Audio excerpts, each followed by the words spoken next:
आज मैं आपको कुछ नए रिसर्च के बारे में बताने वाला हूँ। आज मैं कुछ आपको बताऊँगा कुछ ऐसे न्यूरो ऑप्टिमाइज्ड टाइम टेबल की टेक्निक। 10 टेक्निक है मेरे पास और मैं वो टेक्निक आपको अभी देने वाला हूँ। आप तैयार हैं? एग्जीक्यूटिव फंक्शन विंडो एक ऐसा विंडो है माइंड का जब उसका परफॉर्मेंस बहुत ही ऑप्टिमम रहता है। तो कब आपका कॉर्टेक्स पीक करता है, कब आपका दिमाग सबसे फ्रेश रहता है, उस विंडो को कैपिटलाइज कीजिए। First of course is feeding and that's what mostly जहाँ तक भी होता है हम ज़्यादा से ज़्यादा टाइम इसी में डालते रहते हैं। Feeding feeding feeding feeding feeding raw material किताबें पढ़ ली, यूट्यूब से पढ़ लिया या कहीं और सोर्सेज से पढ़ ली, पता नहीं हम पढ़ते ही चले जाते हैं, अपने आप में ऐड करते ही चले जाते हैं। But then there has to be some limitations. You must see that feeding is not all that you have got. You have to process it, how the backlogs happen. You have to first identify that. ये शायद procrastination से बनता है। Procrastination में कई बहाने हो सकते हैं। कई बार आप आलसी फील करते हैं, कई बार आप सोचते हैं कि नहीं मैं अच्छे से करूँगी, अच्छा से करूँगा, क्वालिटी की वजह से प्रोक्रेस्टिनेट करते हैं, या फिर आप अवॉइड करते हैं। कुछ भी वजह हो, कैसे भी अगर आपका बैकलॉग बनता है तो उसको टैकल करने की भी ज़रूरत होती है और टैकल करने का सबसे अच्छा तरीका है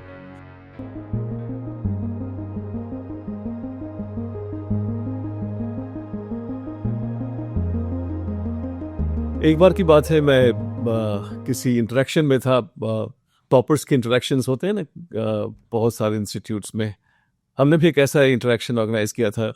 उसमें एक ही साल के 2 टॉपर्स के साथ में बैठा हुआ था और एक सज्जन जो पहले बोल रहे थे वो गए और बड़ी जोश के साथ उन्होंने बोला माइक पे कि मेरी तैयारी का रहस्य है कि मैं कमरा बंद करके, और पता नहीं कुछ उन्होंने 8-10 घंटे बताए कि लगा देता हूँ, और फिर उसके बाद ये मेरे सीक्रेट है हमारे सक्सेस का।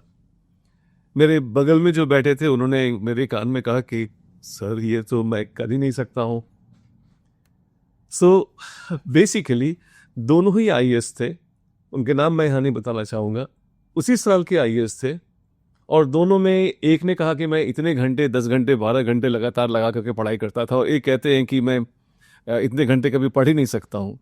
तो शायद जो मेन चीज़ मैं आज आपको बताने वाला हूँ वो ये कि घंटों की संख्या निर्धारित नहीं करती है कि आपका सक्सेस कैसा होता है।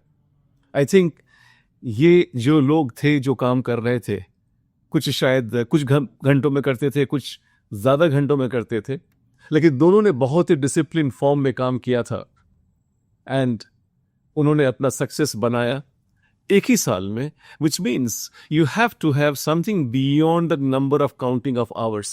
जो आप कई बार टाइम टेबल बना करके अपने घंटों को गिन करके ये सोचते हैं कि मैंने इतने घंटे की आज पढ़ाई कर ली तो मैं आईएएस के लक्ष्य के करीब होंगी। ऐसा कुछ भी नहीं है, बिकॉज मैं बताऊं कि ये तैयारी लंबी है, और अगर इस लंबी तैयारी में अगर मैं आपको कहूं कि आप एक लॉन्ग विजन लेकर के आप अभी चलना शुरू करते हैं and you are not having clear cut evolution pathway, तो शायद आप ड्रिफ्ट हो जाएं, और ड्रिफ्ट हो जाएं तो ड्रिफ्ट होने के बाद जब आपको पता लगे कि आप ड्रिफ्ट हो गए थे तब तक काफ़ी देर भी हो सकती है। मैं एक सिंपल सा एग्जांपल देना चाहूँगा। एक ट्रेन जो दिल्ली से चलती है कन्याकुमारी के लिए, तो वो कन्याकुमारी का लक्ष्य बनाकर नहीं चलती है। रास्ते में उसके बहुत सारे पड़ाव होते हैं। हर कुछ मिनटों के बाद, हर कुछ घंटों के बाद उसकी एक अकॉम्प्लिशमेंट की एक स्टैकिंग होती है, एक स्टॉक टेकिंग होती है। एंड आई एम श्योर अगर ऐसे टाइम टेबल के साथ, रेल के टाइम टेबल के साथ अगर आप सोचें तो ट्रेन टाइम पे पहुंच जाती है, और अगर नहीं पहुंच रही होती है तो रास्ते में आपको पता लग रहा होता है कि कहाँ उसे कवर करना और कितनी लेट हो चुकी है वो। आई सपोज टाइम टेबल का बहुत महत्व है, लेकिन टाइम टेबल वो क्लासिकल टाइम टेबल जो आप बनाते हैं और आपने बनाया भी होगा और मेरे ख्याल में कितनी बार बनाकर मिटाया भी होगा, वो टाइम टेबल मेरे ख्याल में सही चीज़ नहीं है। जिसमें क्लासिकल ग्रिड होता है कि एक जगह आपने डेट लिख दिया, एक जगह टॉपिक लिख दिया, और उसके जो ग्रिड्स बन जाते हैं उसके अंदर आपने फिक्स कर दिया कि ये करना है, वो ये करना है, कुछ ये करना है। आज मैं आपको कुछ नए रिसर्च के बारे में बताने वाला हूँ। आज मैं कुछ आपको बताऊंगा कुछ ऐसे न्यूरो ऑप्टिमाइज्ड टाइम टेबल की टेक्निक। 10 टेक्निक है मेरे पास और मैं वो टेक्निक आपको अभी देने वाला हूँ। आप तैयार हैं? आप अपने कॉपी पेन जो भी है निकाल करके बैठ जाएं, क्योंकि मैं नहीं चाहता हूं कि आप सिर्फ घंटे गिन करके और टॉपिक्स पे टिक मार करके आप समझ जाएं कि मेरा काम हो गया। तैयारी लंबी है, लेकिन अगर अगले साल के लिए भी देखें तो आपके पास काफ़ी टाइम है। अगर आप एक बिल्कुल साइकोलॉजिकल लेवल पर ऑप्टिमाइज करके अपने टाइम टेबल को बनाकर आगे चलते हैं, I am sure you can achieve it. तो ऐसे लेवल के लिए अगर आप तैयार हैं, I would like you to watch this whole video. मैं इसमें 10 ऐसे पॉइंट्स बताने वाला हूं, जो उसमें से कई सारे ऐसे पॉइंट्स भी होंगे जो शायद आप पहली बार सुन रहे होंगे। और आज आपका मैं एक मेंटल ब्लूप्रिंट तैयार करने वाला हूं, और इस मेंटल ब्लूप्रिंट के सारे जो एक लेटेस्ट रिसर्च पर आधारित है, और मैं आपके परफॉर्मेंस को ऑप्टिमाइज कर दूंगा।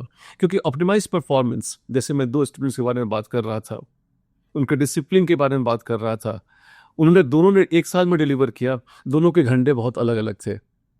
आप अगर अपने आप को डिसिप्लिन फॉर्म में लेकर चलते हैं, एक न्यूरो ऑप्टिमाइज्ड टाइम टेबल को लेकर चलते हैं, I am sure you should be able to really achieve. उसके लिए जो 10 पॉइंट हैं, जिनमें से मैं पहली चीज़ जो मैं आपको बताना चाहूँगा कि you have to plan for passive, active and deviation। 3 चीज़ों के लिए एक साथ प्लानिंग करनी होगी आपको। और पैसिव के अंदर मैं आपको बताऊं कि पैसिव की तैयारी आपकी होगी कि अगर आप क्लास कर रहे हैं, कहीं कोचिंग कर रहे हैं, तो एक पैसिव प्रिपरेशन का पार्ट होता है। वहाँ पर आप ये देख रहे होते हैं कि कुछ आपको जो फील्ड मिल रहा है, दिया जा रहा है, वो एक पैसिवली आप उसको रिसीव कर रहे हैं। उसके लिए कुछ टाइम अलोकेट कर दें। 3 घंटे का हो सकता है, 5 घंटे का हो सकता है, 6 घंटे का भी हो सकता है। That is a separate slot that you have got, which is out of the 24 hours. देखो ना, सिंपल सी बात है, 24 आवर्स से ज़्यादा तो आपको मिलने नहीं है। You're not going to get more than 24 hours. So how you are basically optimizing this 24 hours is all what is going to determine where you finally land up. And from that perspective, first allocation has to be the passive. Passive time जो है आपका, इसके ऊपर आपका control नहीं है। इसमें आप पैसिव लर्निंग के अंदर आप चाहें तो आप कोचिंग ले सकते हैं या कोई और ऐसी चीज़ ले सकते हैं। दूसरा और भी कुछ इस पैसिव के अंदर आप डाल सकते हैं जिसमें आपका कोई कंट्रोल नहीं है। ट्रैवल पे, ये भी पैसिव टाइम है। या आपके स्लीप पे, एक्सरसाइज पे, ये सब आपके पैसिव है। एक्सरसाइज थोड़ी एक्टिव हो सकती है, लेकिन स्लीप डेफिनेटली पैसिव है। उसके बाद दूसरा टाइम आप देखें कि एक्टिव, पैसिव के बाद एक्टिव आएगा, जाहिर सी बात है। एक्टिव के अंदर आप देखें कि आपकी सेल्फ स्टडी का टाइम क्या है। इसको मैं बताऊंगा कैसे इसको ऑर्गेनाइज करते हैं। First of all, I like you to just divide your 24 hours in active, passive and deviation. Deviation unplanned है। अगर टाइम टेबल को सही बनाना चाहते हैं, इफेक्टिव बनाना चाहते हैं, तो you have to plan for the unplanned also. So आप कोशिश करें कि 24 घंटे में कुछ पैसिव के लिए जाए, कुछ एक्टिव के लिए जाए, और कुछ आपके अनप्लान्ड के लिए जाए, डेविएशंस के लिए जाए।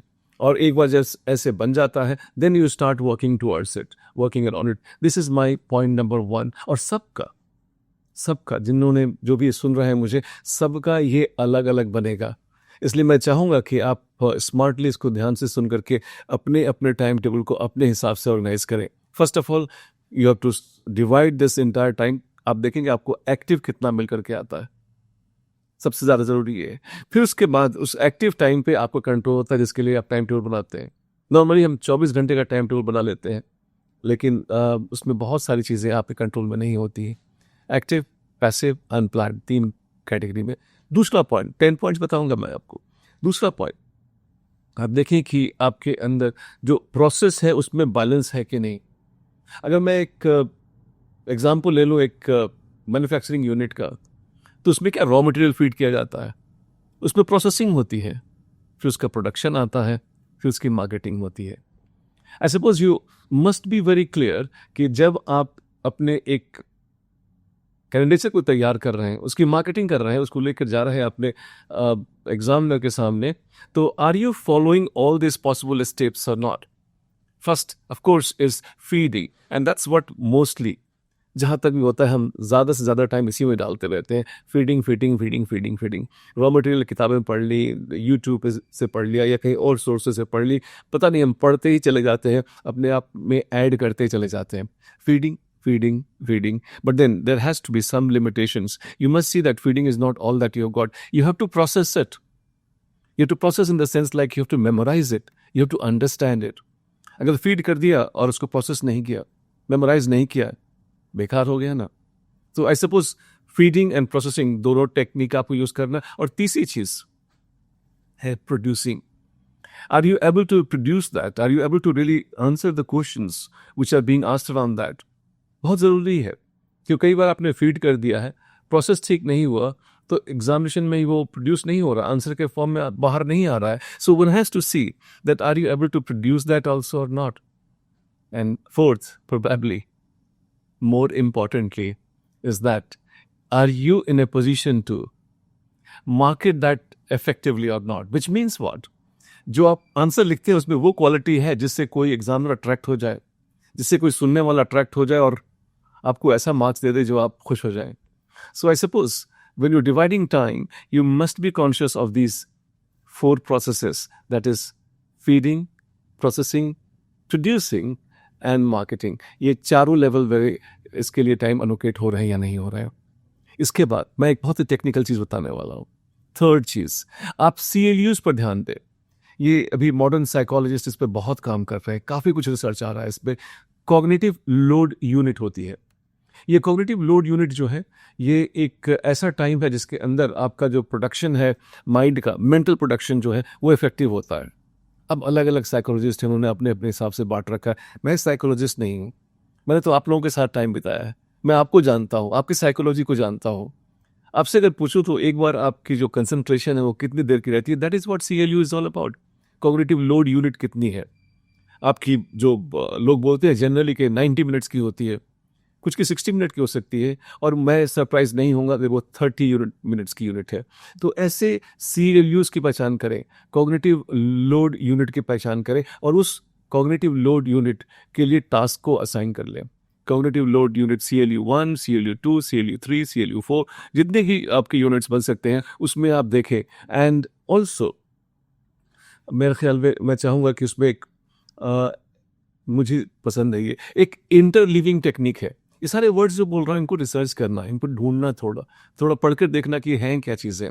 तो एक इंटरलिविंग टेक्निक है. इंटरलिविंग टेक्निक है कि माइंड लाइक्स वैरायटी, डाइवर्सिटी. सो अगर आपका कोई CLU कोई एक्स आइटम के लिए है, फर्ज करो कि पॉलिटी में आपने कुछ खास पढ़ा, तो पॉलिटी का ही कोई दूसरा यूनिट पढ़े उसके अगले यूनिट पे CLU पे. तीसरे में आप हो सकता है इकोनॉमी पढ़ ले या किसी और. डाइवर्सिटी कुछ अगर रखेंगे, और ये डाइवर्सिटी ऑफ टास्क भी हो सकता है. मेमोराइजेशन का कोई यूनिट बना लें, कोई रीडिंग का यूनिट बना लें, कोई आंसर राइटिंग का यूनिट बना लें, या कुछ और यूनिट बना लें. CLUs के यूनिट होने चाहिए आपको. एंड आई थिंक इंटरलिविंग टेक्निक इसमें यूज़ करके उसको और वाइब्रेंट और इफेक्टिव बना सकते हैं. चौथा पॉइंट, ज़्यादा समय नहीं लूँगा आपको, लेकिन ये सारे पॉइंट्स बहुत ही वाइटल हैं. और अगर आप एग्ज़ाम देना चाहते हैं IAS का, एक बड़ा एग्ज़ाम है, इसको अगर आप साइंटिफिकली अप्रोच करें, use all the modern techniques that are being used. I am sure कई चीज़ें तो आप यूज़ भी करते होंगे, शायद उनका नाम आप पहली बार सुनेंगे. जैसे मैं आपको बता रहा हूँ, आपकी कोर्टेक्स पीक कैपिटलाइजेशन. आपकी कोर्टेक्स पीक होती है, जो आपकी मेंटल एक्टिविटीज़ हैं वो हाइटेंड होते हैं, हमेशा नहीं होते हैं. लेकिन आपको कई बार उसको कुछ साइकोलॉजिस्ट बोलते हैं executive functions window. Executive function window एक ऐसा विंडो है माइंड का जब उसका परफॉर्मेंस बहुत ही ऑप्टिमम रहता है. तो कब आपका कॉर्टेक्स पीक करता है, कब आपका दिमाग सबसे फ्रेश रहता है, उस विंडो को कैपिटलाइज कीजिए. और इस कॉर्टेक्स पीक को कैपिटलाइज करने का सिंपल तरीका है कि कुछ ऐसे टास्क उसके लिए असाइन कर दें जिसको आपने पहले कभी नहीं देखा, जो कंफ्यूजिंग है. तो एक CLU या 2 CLU ऐसे आप रखें जहाँ पे आपका दिमाग बिल्कुल ही ऑप्टिमम परफॉर्म कर रहा हो. और उस समय इस कॉर्टेक्स पीक कैपिटलाइजेशन टेक्निक से you would be surprise that certain things जो नॉर्मली आपके समझ में नहीं आते थे, क्योंकि उसको आपने पीक के टाइम पे लिया, आपका ये बहुत अच्छा परफॉर्मेंस देता है. नॉर्मली जो मैंने देखा है कि जब लोग सोकर जगते हैं तो उनका कॉर्टेक्स पीक पे होता है, और एक करीब 1.5 घंटे का 2 घंटे का एक विंडो होता है. उसमें नॉर्मली लोग अपने स्टेटस अपडेट कर देते हैं, नॉर्मली उसमें सिर्फ ब्रश करने में निकाल देते हैं या फिर कुछ और ऐसे काम में निकाल देते हैं, रिवीजन करने में निकाल देते हैं, जबकि वहाँ पर कुछ उस टाइम का इस्तेमाल, इस पीक का इस्तेमाल और बेहतर काम के लिए हो सकता था, किसी डिफिकल्ट टास्क के लिए हो सकता था. Please remember that you have to capitalise in your time table that you are making. एक CLU वहाँ पे ऐसा हो जिसमें आप कोर्टेक्स पीक को कैपिटलाइज कर रहे हो, और ये बहुत इफेक्टिव होता है. And I am sure if you are wise enough you could possibly do this, capitalise your cortex peak. And जो आपके एग्जीक्यूटिव फंक्शन विंडो मिला है उसका आप इस्तेमाल करेंगे. फिफ्थ पॉइंट मैं बताना चाहूँगा, एक रिविजन लूप बनाया. रिविजन लूप देखो, अगर आप पढ़ रहे हैं तो सिर्फ पढ़ने के लिए तो नहीं पढ़ रहे, आप पढ़ रहे हैं इसलिए कि ताकि आप एग्जाम में उसको यूज़ कर सकें. तो उस को यूज़ करने के लिए रिवीजन करना होगा. बट एक चीज़ मैं बार बार लोगों को बताता हूँ, कई बार लोग रिविजिटेशन को रिवीजन बोलते हैं. नहीं, रिवीजन का मतलब कि आप उसको एक बार और अपने दिमाग से निकालें, बाहर करें, आप सोचें, उसको प्रोड्यूस करें. मेंटली हो सकता है, आप सोच करके इसको दिमाग से निकाल सकते हैं. ये टेक्सचुअली हो सकता है, आप कोई पेन लेकर के उसको आप लिख दें. अब फिर आपको याद आएगा कि याद आ रहा है या नहीं आ रहा है. या फिर ओरल हो सकता है, किसी को पढ़ा दें, किसी को समझा दें, ये भी एक तरीका हो सकता है. या फिर हो सकता है इसको आप कोई क्वेश्चन दे करके उससे आप आंसर करने की कोशिश करें. और जब वो आपको नहीं आता है तो I think you will find that your revision has become very exciting. Otherwise मैं बताऊं आपको, रिवीजन बहुत ही बोरिंग पार्ट होता है, क्योंकि माइंड को एक्साइटमेंट नहीं मिल रही थी, कोई नई चीज़ें नहीं मिल रही होती हैं. It's not as agile and excited to study that just because it is receiving something which is stale in a manner. So I suppose it is important that आप एक रिवीजन का एक शेड्यूल बनाएं. उस जो आपकी जो शेड्यूल है, टाइम टेबल बना रहे हैं, उसके अंदर आप रिवीजन का एक टाइम टेबल डालें. और इसके लिए एक बहुत इंटरेस्टिंग सा मुझे एक वाकया याद आ रहा है कि कुछ स्टूडेंट बता रहे थे कि सर मैंने 1, 3, 7, 15, 30, 30 लूप को अपनाया था और ये बहुत काम किया मेरे लिए. मैं आपको बता रहा हूँ, आप अपना बना सकते हैं, लेकिन किसी स्टूडेंट का उन्होंने बनाया था, ये काफ़ी काम आया. First day, third day, 7th day, 15th day, and then after that 30, 30, 30. So इसके बाद एग्जाम ही आ जाएगा कुछ 30 को रिपीट करने को. जो पहले दिन आपने पढ़ा उसको थर्ड डे पढ़ें, तो थर्ड डे पढ़ा उसके बाद 7th डे पढ़े, 7th डे जो आपने पढ़ा उसको 15 डे के बाद पढ़े, 15 डे जो पढ़ा उसको 30 डेज के बाद पढ़े, और हर 30 डेज में उसको रिवाइज करते रहे. यकीन माने पहली बार रिवीजन करने में, दूसरी बार रिवीजन करने में शायद ज़्यादा समय लगेगा, लेकिन जब बार बार उसको आप रिवाइज करते जाएंगे तो शायद उसमें समय बहुत कम होता रहता है. And you would be able to really hold them in your mind till the examination. 5 चीज़ हो गई. छठी चीज़, एक आपके टाइम टेबल के अंदर अगर आप इफेक्टिव टाइम टेबल बना रहे हैं, न्यूरो ऑप्टिमाइज टाइम टेबल बना रहे हैं, तो न्यूरो ऑप्टिमाइज टाइम टेबल में एक एंटी स्टडी सेशन को डालिए. सुनने में कुछ अजीब सा लगता है बट एक टेक्निकल वर्ड है. एंटी स्टडी सेशन का मतलब यह है कि एक ऐसा सेशन जिसके अंदर आप अपने न्यूरो मेंटेनेंस को करते हैं, मेंटल ड्रिफ्ट को अकोमोडेट करते हैं, और एक मेटा कॉग्निशन के स्टेज में जाते हैं. आप बैठ जाइए, अगर आप पढ़ रहे हैं, पढ़ने के टाइम में अगर कुछ आपको ध्यान आता है कि ये कैसे किया जाए, ये कैसे किया जाए, और बीच में कहीं ध्यान कहीं और चला जाता है, कुछ और भी आ जाती चीज़ें, तो एक जगह कहीं आप उसको लिख दें कि my monkey mind use wait, I visit you later when I have got this anti study session. उस एंटी स्टडी सेशन में आप बैठ करके ये सोचें कि वो चीज़ क्या थी, या जो आपने पढ़ा है उसके बारे में सोचें, क्यों पढ़ा है ये सोचें, कैसे और बेहतर पढ़ सकते थे ये सोचें, क्या समस्या आई थी उसका क्या निदान हो सकता है ये सोचें, इस टॉपिक को समझ में नहीं आ रहा कहाँ से सोचा जा सकता है, पढ़ा जा सकता है, ये सोचें. एक एंटी स्टडी सेशन ज़रूर होना चाहिए. And that is an important part of this neuro optimised time table which I am talking about. I think ये कुछ ऐसी चीज़ें हैं जिसमें अनप्लान चीज़ों की भी अगर आपने प्लानिंग कर रखी है, your planning will never fail. Your planning fails because आपके प्लानिंग में इन सब चीज़ों की जगह नहीं होती है, टाइम टेबल में इन चीज़ों की जगह नहीं होती. इनको अकोमोडेट कर लें, डेफिनेटली आपको सक्सेस मिलेगा. 7वीं चीज़ कि आप कौन सी पर्सनालिटी है. आई मीन यू आर सुबह के कौवा है या नाइट आउल है. And I think let's put a technical word for it. This is little more offensive. It's called as in psychology chronotype synchronization. Chronotype synchronization. What is your chronotype? आप सबका, हम सबका एक सर्केडियन साइकिल होता है. रात को में थोड़े 8 बजे के बाद, 9 बजे के बाद, 10 बजे के बाद, कई बार अगर लेट से उठा तो 10 बजे के बाद, लेकिन 10-11 तक आते आते मेरा mind it gets into a vegetative state. It's not producing much signals. So मेरा सर्केडियन साइकिल ऐसा है. लेकिन हाँ, 3 बजे के बाद सुबह में मैं बिल्कुल फ्रेश होता हूँ, कभी भी, किसी भी दिन.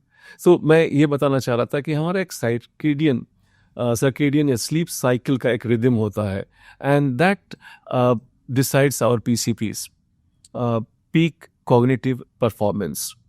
पीक कॉग्निटिव परफॉर्मेंस जो हमारा डिसाइड होता है वो हमारे सर्केडियन साइकिल से होता है. तो आप ढूंढ लें कि किस तरह के इंसान हैं आप, क्योंकि आपको एक अगर टेक्निकल भाषा में बोलूँ तो एक न्यूरल एफिशिएंसी चाहिए.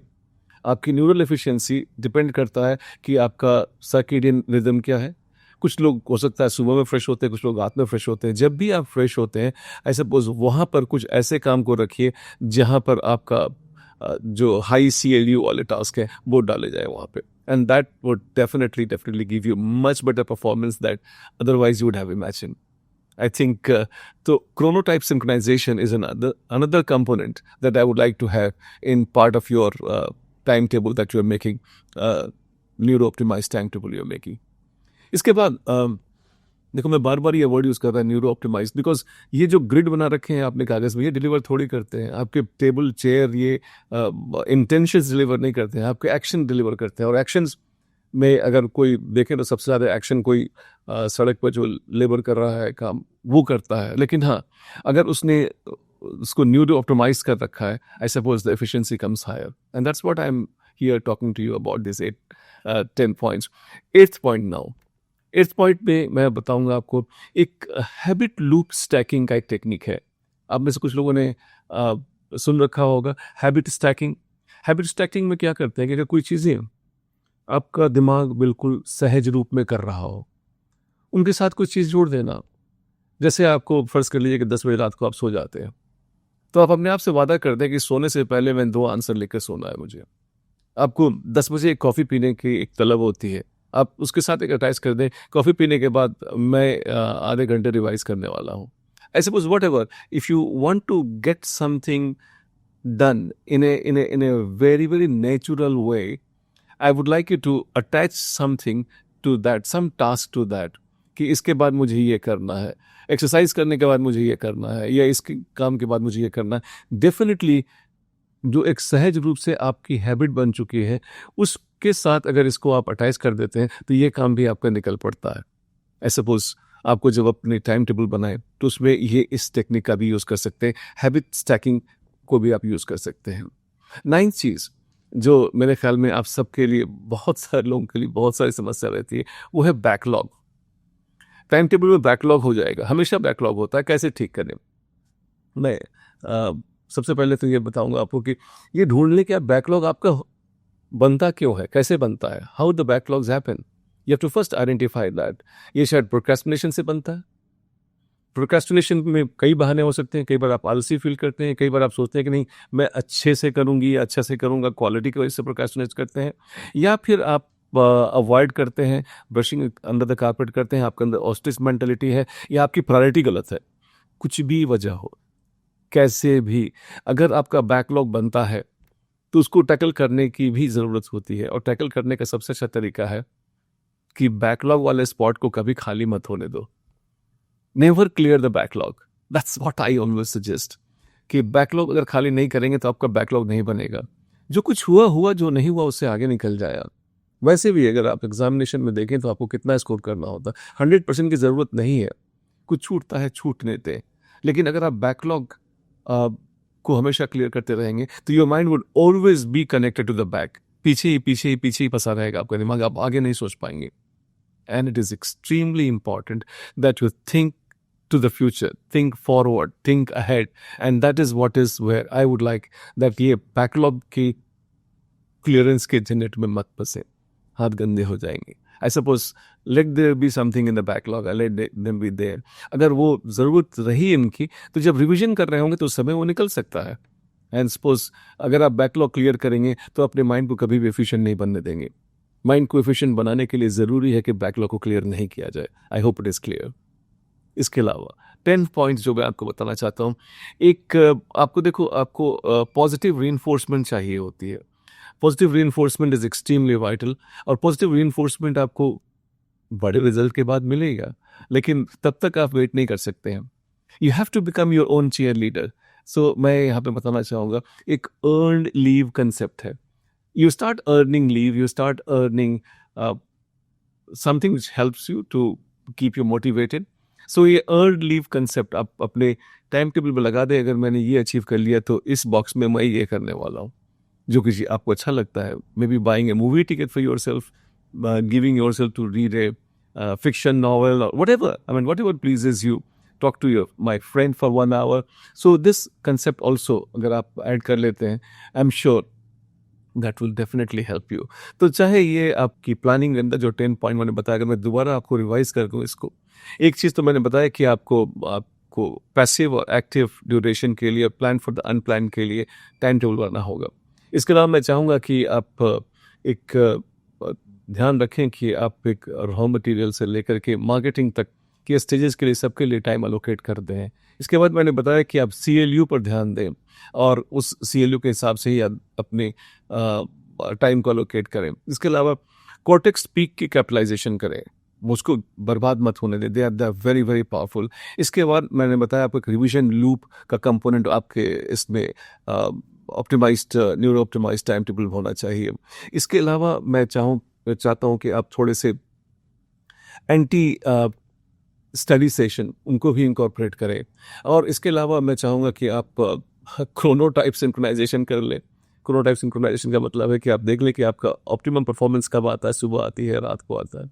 इसके अलावा एक हैबिट स्टैकिंग का टेक्निक मैंने बताया जो आप यूज़ कर सकते हैं। एक मैंने बैकलॉग के बारे में बताया आपको, और इसके अलावा बताया कि आपको बहाने बना करके खुद को पॉजिटिवली रीइंफोर्स करने के लिए अर्न लीव का कंसेप्ट यूज़ करें। And I'm sure that will help. I have tried to give you some of the latest research in efficiency management, because एक लंबी यात्रा है ये, सिविल सर्विस की तैयारी एक लंबी यात्रा है। इसमें सिर्फ घंटों का काम नहीं होता है, ऑप्टिमाइज्ड घंटों का काम होता है। It's not only hard working, it's a smart working, and these are the facets of smart working where you have got a neuro optimized timetable available for you to take you to the destination of those 3 letters that you want to celebrate after your name. My best wishes.